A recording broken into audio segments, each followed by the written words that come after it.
It's 2026, and not only is the PC gaming, community, industry, market is on the verge of collapsing, but it could look like surface value, that's the entirety of gaming altogether and just the gaming industry altogether. This is trickling over from 2025 when it started with Micron announcing that they're not going to be selling RAM, or they're not going to be manufacturing RAM anymore. We did a video about that. We called it earlier in the year before RAM prices has shot up to where it's at now, almost a certain all-time high. And that will be the reoccurring theme here in this video as we kind of talk about the not so much doom and gloom of the gaming industry, but the necessary upcoming boom that we could potentially see from the gaming industry. And this is going to affect not only PC as a platform, not just PC gamers. This is going to affect console gamers as well.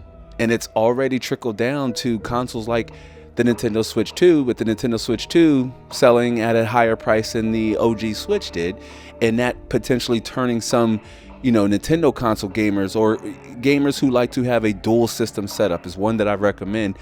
And owning a Nintendo Switch and say a PC and a PS5 is to me like the gaming trifecta. It's like you get to enjoy the exclusives of the PS5, Nintendo exclusives, and then just about any other game in their best possible fidelity at the best possible FPS possible that your hardware is able to output. And so you get this blended world with your gaming experience with all three platforms. But going forward here in 2026, PC is the only platform that will be affected with the upcoming price increases that's made PC gaming to start with almost certainly unobtainable. Starting with the RAM. The RAM situation is crazy. There's a lot of factors that you can attribute it to. The biggest one is essentially the AI boom. It all goes back to the AI boom, not just with RAM, but also with Nvidia announcing that they're going to limit or drop their production with the next lineup of their graphics cards, starting with RTX 50 series graphics cards. But more or less it's going to, translate over into 60 series or 70 series or whatever else comes down the pipeline for Nvidia. This is their sign saying that, hey, we're no longer focusing on consumer grade, high entry graphics cards now. No, that market is going to your data centers and, your companies that have a demand for AI infrastructure. That is Nvidia's bread and butter, self-driving cars and automated workloads. This is going to be what Nvidia focuses on now going forward, starting with 2025 and going forward. I mean, that's their core bread and butter. And these companies do operate with the mindset that they want to turn a profit.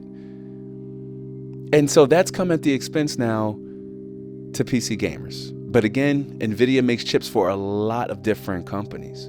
AMD makes chips for consoles. We're going to talk about that here in a second.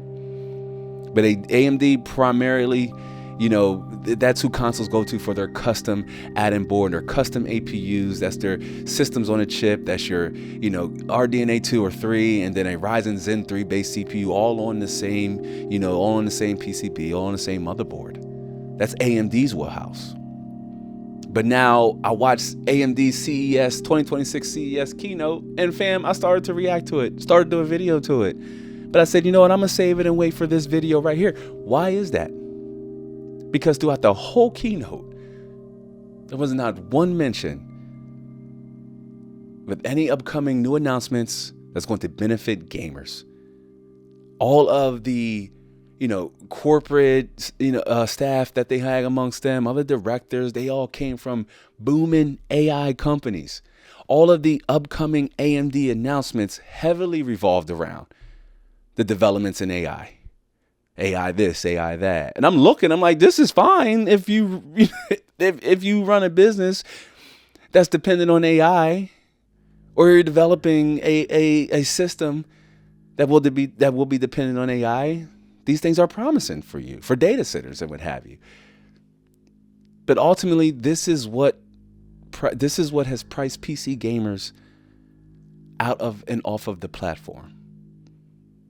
And those are our two biggest chip manufacturers we have to go to. One for gaming, right, with NVIDIA, AMD for a little bit of both, depending on, what your targeted gaming experience is. You might fancy the price of performance and the value that an AMD RX 6600 or 5600 XT might have to offer.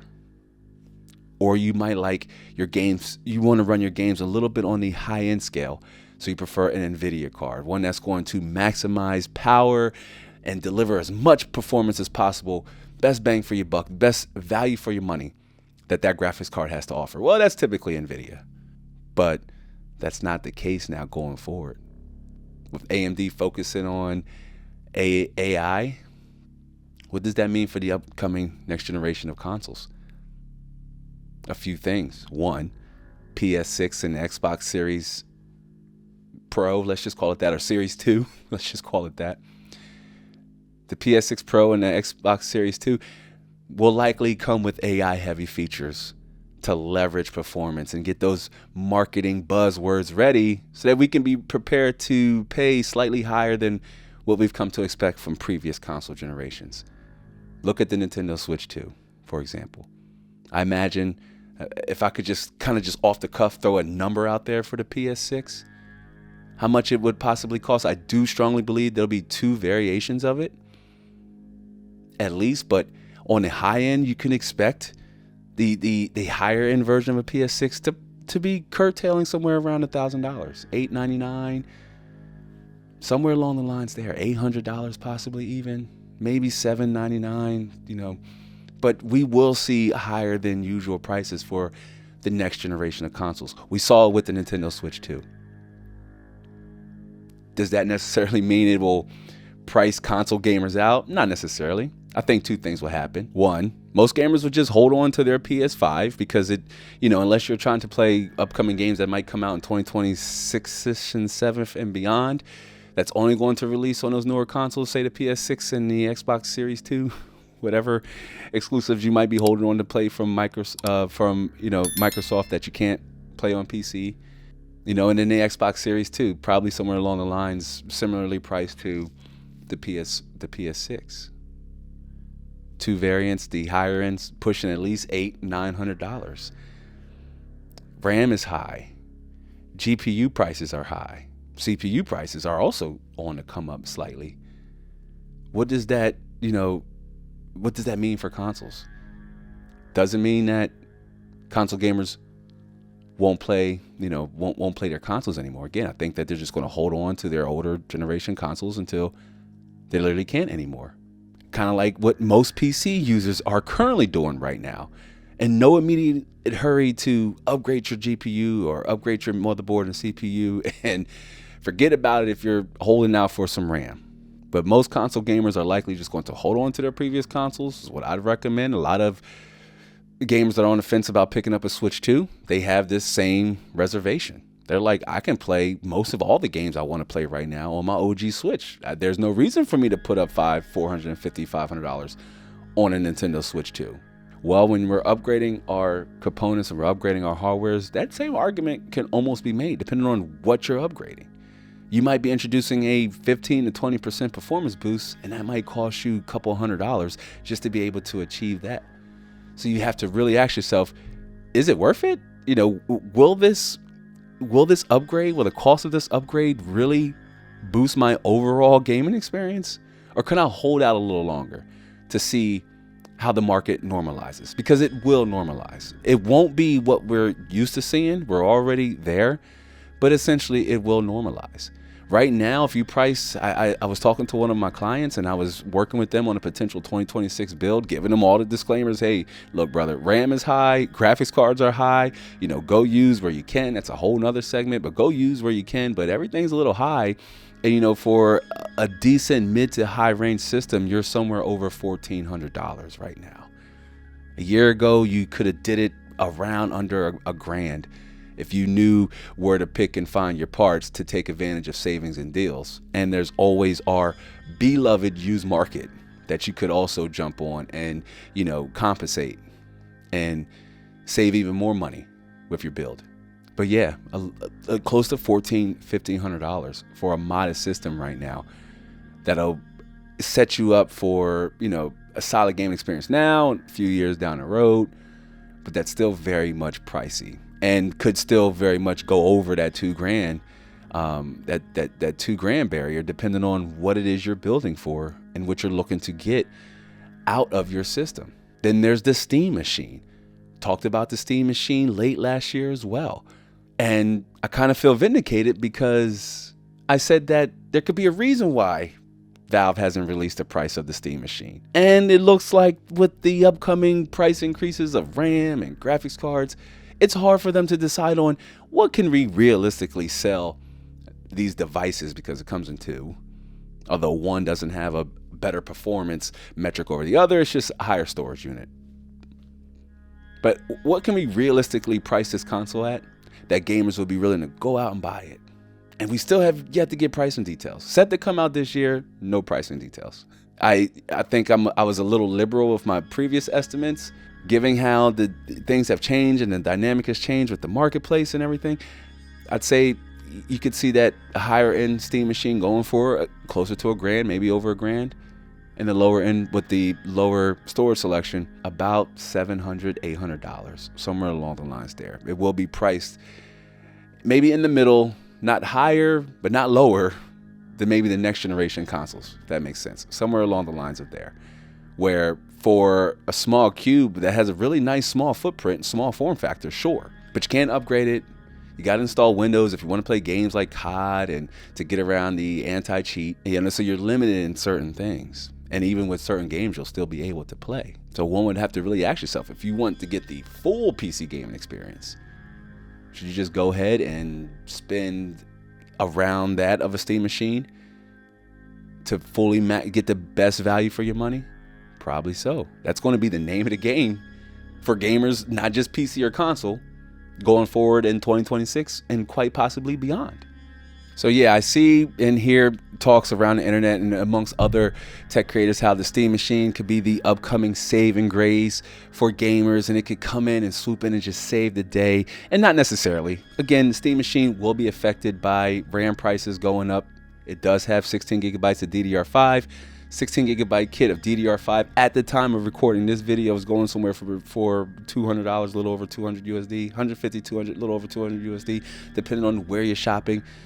But I've seen it as high as 300, 250. So imagine that, low profile DDR5 too in the Steam machine. There's no way it's going to cost $500, $600 when the RAM itself is going to run a pretty price for Valve, right? Even if they can buy it in bulk, it's still going to cost them. And they have to, again, realistically price the console at a number where it won't alienate the gaming industry, but it also won't break Valve's bank either. But again, it all goes back to, one, NVIDIA significantly reducing its GPU production, particularly for the RTX, starting with the RTX 40 series, it feels like. And this is in favor of more AI chip development, not just for, your data centers and ChatGPT, but for full self-driving cars as well. And now these trends, while alarming and concerning, especially as a gamer, as a system integrator, somebody who works with, individuals who want to break on to the PC platform. But this strategic shift, reflects a broader change within the tech industry. And with AI capabilities becoming more and more important to businesses and their operations and their product offerings, as a result, consumers, that's me, that's you, the viewer, that's any potential individual who wants to take their gaming experience to the next level, or you're breaking into the world and the economy with some disposable income. And as a result, we could see fewer options on the graphics card market, especially on the higher end graphics card market in the near future. And when I say near future, I mean like it's already here. We're living in that near future.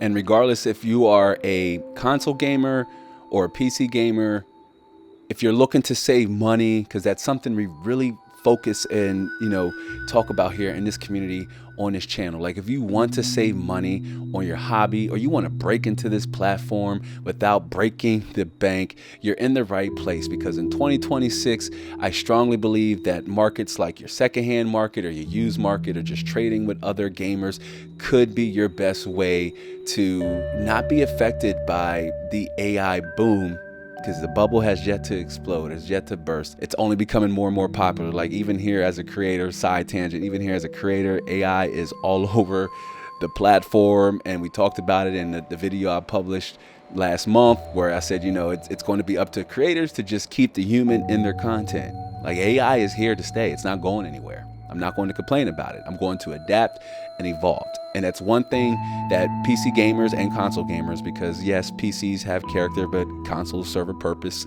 And that's ever so much true now. It's more so like you're paying for that PC with character, but you're saving a little money with that console with a purpose, because you can pick up an Xbox Series S for 250 USD, base PS5 for around 400 USD, PS5 Pro, they're still selling exorbitantly high, and to each their own at that point. We have a long way to go. It's the beginning of 2026. We're seeing all the signs now. Both AMD is also shifting and showed their cards and their growing interest in AI, or the AI sector, in CES 2026. And who knows what Intel is over there brewing. But even their chips are in an awkward place. And by awkward, I mean they are also priced relatively high and could be confusing for beginners or entry-level PC gamers who aren't quite sure which platform or which CPU is the best value for their money. But if that's you, you're in the right place. And I consider you to, one, hit the subscribe button for me with the notification bell turned on. We lost a few dozen in 2025. I'm not sure if that's just the YouTube AI cleaning up channels or not, but I do welcome you to hit the subscribe button and join us for the remainder of 2026 as we round out and find a solution to this problem that's plaguing a lot of different gamers on both platforms.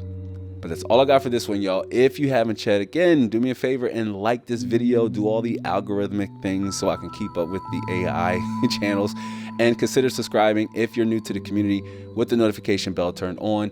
Again, I have a few upcoming series and videos releasing here in 2026, from how to build a gaming PC in 2026, best way to build a budget-friendly PC in 2026, graphics cards we're looking at, CPUs we're looking at. RAM kind of is what it is, even for me. I've seen some deals online, right, on the marketplace a few months ago where the seller went back and upped the price because demand has went up and price has also gone up. And that's just a general rule and law of economics, right? But again, just subscribe, join the community. More content, super helpful content down in the description box below, from overclocking and other builds and other stories we covered in the past. So if that's your thing, jump down there below. Hit the like button for me. Again, do all the things. And that's all I got for this one. So I do hope to catch you all in the next one. So until then, be easy.